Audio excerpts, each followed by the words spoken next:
Muy buenos días para todos. En esta oportunidad vamos a hablar acerca de las unidades de la lengua. Tenemos como primera instancia que la lengua es un sistema que nos ha permitido comunicarnos durante muchísimo tiempo. Esto quiere decir que hemos podido expresar tanto sentimientos, pensamientos y emociones a la gente durante bastantes siglos y milenios. Recordemos que en el mundo existen diferentes idiomas. En nuestro territorio colombiano tenemos la lengua española, el idioma español, y esta se encuentra estructurado de acuerdo a diferentes niveles que a su misma vez conforman unidades lingüísticas. Vamos a mirar ahora cuáles son estas unidades. El primero se llama nivel fonológico. Acá pues estamos hablando de aquellos sonidos que el aparato fonador se encarga de articular y crear. Gracias a esto se crean sílabas, morfemas y palabras. En este nivel hablamos primero de las sílabas, que son definidas como aquellas unidades mínimas de una palabra y que a su misma vez estas carecen de significado. Es decir, que al momento de juntar una consonante y una vocal no hay un significado concreto. Sin embargo, existen unas excepciones que son la A, la E, la Y, la O y la U. Estas pues son utilizadas como conectores de otras palabras para poder crear una oración. Los fonemas son clasificados de la siguiente manera. Tenemos las nasales, que es el uso principal del aire y la nariz. Estas crean las palabras con la M, la N y la Ñ. Luego tenemos las dentales, que es el uso de los miembros superiores e inferiores de los dientes para crear palabras, y en este caso utilizamos la T y la D. Seguidamente tenemos las alveolares, que usan fundamentalmente los miembros superiores de los dientes y crean palabras con las letras S, L, la R, la R y la N. Y por último, las bilabiales, que es la unión de ambos labios para crear pues los sonidos, en este caso con las letras la P, la B y la M. Si nosotros no unimos, en este caso de las bilabiales, el sonido pues no va a salir igual. Entonces, de acuerdo a diferentes elementos, nosotros podemos crear estas palabras.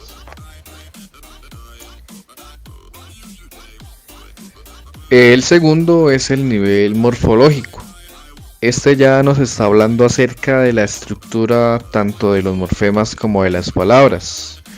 Recordemos que los morfemas son aquellas unidades mínimas de significado. Gracias a esto pues podemos construir palabras. Dentro de este nivel tenemos el lexema, que es definido como la raíz o la parte invariable de una palabra. Quiere decir que nunca se va a modificar.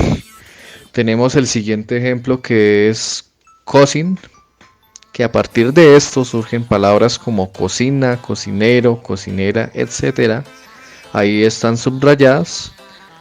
Y en esta parte pues podemos fijarnos de que no va a cambiar, porque si lo hacemos ya no estaríamos hablando de elementos de la cocina. Entonces por eso se le considera la parte invariable de una palabra. Ahora vamos a hablar sobre el morfema derivativo. Este se define como el que se encarga de cambiar el significado de la palabra. Vamos a mirar el siguiente ejemplo, que es cocinero. Tenemos nuestro lexema, que es cousin, la parte invariable. Ahora tenemos ahí a continuación. Ese es el morfema derivativo, como dice que cambia el sentido de la palabra o el significado. Entonces ahí ya le estamos dando como una interpretación de cociner. Ya estamos haciendo referencia a alguien que está cocinando. ¿Listo? Y sumamos al final la O para que nos dé un resultado de suma de sílabas, que sería cocinero. Y por último tenemos el morfema flexivo. Ya este pues se encarga de asignar tanto el género como el número de esa palabra. En el género pues estamos hablando si es masculino o femenino, y en el caso del número si es plural o singular. En el ejemplo tenemos el lexema cosin más nuestro morfema derivativo er. Y por último, en este caso pues estamos definiendo el morfema flexivo. Como es cocinero, esa O pues nos está representando que es una persona masculina. Cocinero pues ya nos está hablando de que es un hombre. Y en cantidad, en número, pues como es una sola persona sería singular. Si fuera todo lo contrario, todo lo opuesto al ejemplo, serían cocineras, en el cual se distinguiría por ser femenino y también por ser plural.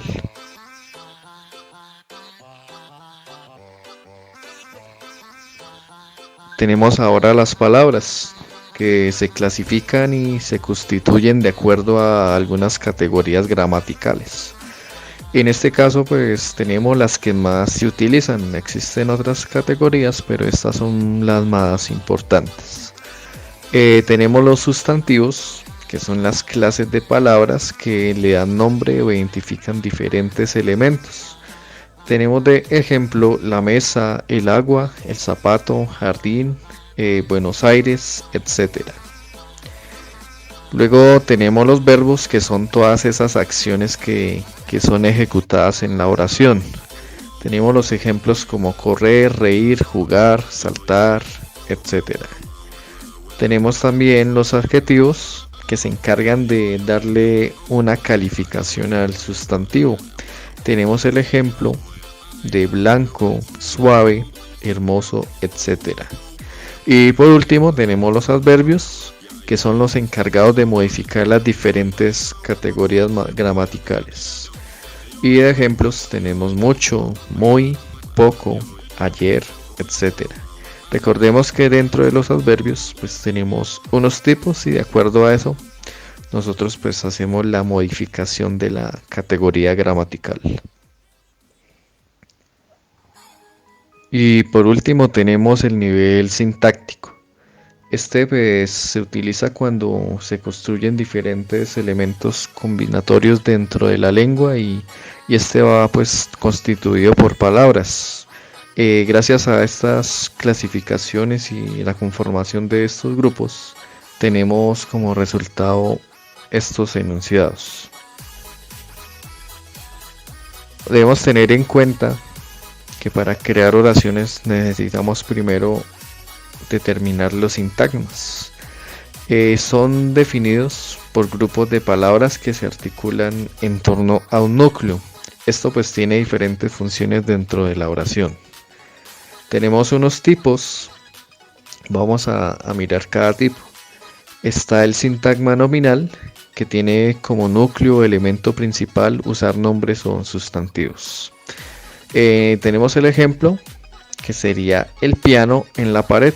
Ahí está pues subrayado en el ejemplo. Ese sería el sintagma nominal.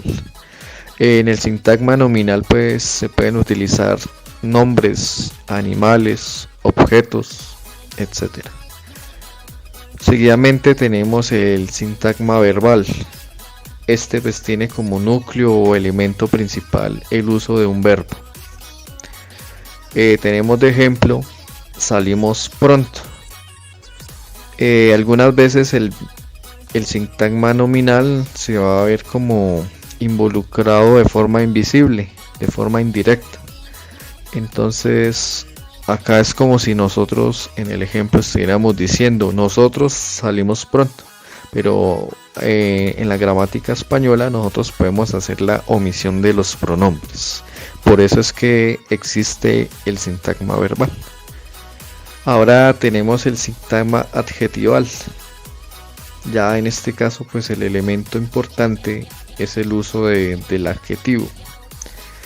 En el ejemplo pues nos está mostrando muy bonita. También incluso podemos aplicarlo a la oración muy bonita a la hora de llegar. En este caso, pues el núcleo está siendo protagonizado por el adjetivo en este caso. Y por último, en los sintagmas tenemos el preposicional. En este caso, pues el elemento principal es una preposición. Recordemos que las preposiciones son palabras como para, como por, como y, son conectores básicamente. En el ejemplo estamos utilizando para la prevención.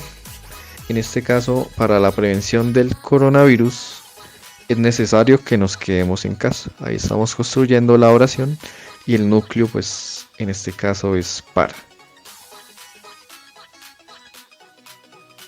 Vamos a hablar ahora de oraciones y enunciados. Las oraciones son estructuras gramaticales conformadas básicamente por el sujeto y el predicado. Estas estrictamente por lo menos deben tener un verbo, de lo contrario pues no se van a considerar oraciones. Vamos a mirar el siguiente ejemplo que es el perro mira al gato. En este caso el sujeto es el perro, que es quien va a desarrollar la oración. Y luego tenemos el predicado, que son las acciones que se llevan a cabo dentro de la oración, que sería mira al gato. Entonces por eso es el predicado en este caso. Ahora tenemos los enunciados, que son estructuras que expresan diferentes pensamientos y sentimientos. Estos tienen una determinada entonación y a diferencia de las oraciones no requieren de ningún verbo. Vamos a mirar entonces el siguiente ejemplo. Tenemos un diálogo entre Juan y Manuel. Juan está expresando un deseo de ir a comprar unos libros de inglés. Ahí se presentan sujetos, predicados. Ahora la respuesta de Manuel es muy interesante. Él está dando su punto de vista sobre la venta de libros de inglés, que fue la opinión de Juan. Luego tenemos a Juan diciendo, sí, podríamos ir a comprar un ejemplar. Ahí pues está involucrando a ambos personajes, por lo tanto sigue siendo una oración. Y en el caso de Manuel, su respuesta es tal vez. Tal vez pues no incluye sujeto ni predicado, por eso sigue siendo un enunciado. Y para terminar, la respuesta de Juan es di que sí. Acá claramente di que sí pues tiene un verbo. Di hace referencia a decir. Ahora, ahora tenemos una tabla en la cual tenemos los tres niveles de la lengua de los que estuvimos hablando. Recordemos que el nivel fonológico es la que se encarga de articular los sonidos. En este caso pues tenemos los fonemas. Cada fonema son tanto las vocales como las consonantes. Cada una pues tiene un sonido característico. Estas carecen de significado. Está después el nivel morfológico, que se distribuye de acuerdo a los morfemas y a las palabras. Los morfemas son las construcciones gramaticales de la palabra y las palabras son los resultados de los morfemas. Y por último el nivel sintáctico, que se conforma de sintagma, oraciones y enunciados. Recordemos que los sintagmas son los diferentes tipos de núcleos que se pueden presentar en la oración. Luego tenemos las oraciones, que son las estructuras tanto de sujeto y predicado. Y por último los enunciados son aquellos pensamientos que se pueden expresar a través de diferentes entonaciones. Ya en este caso son textos mucho más complejos. Bueno, muchísimas gracias a todos. Espero que les haya gustado el video. Nos vemos en una próxima oportunidad. Muchas gracias y feliz día para todos.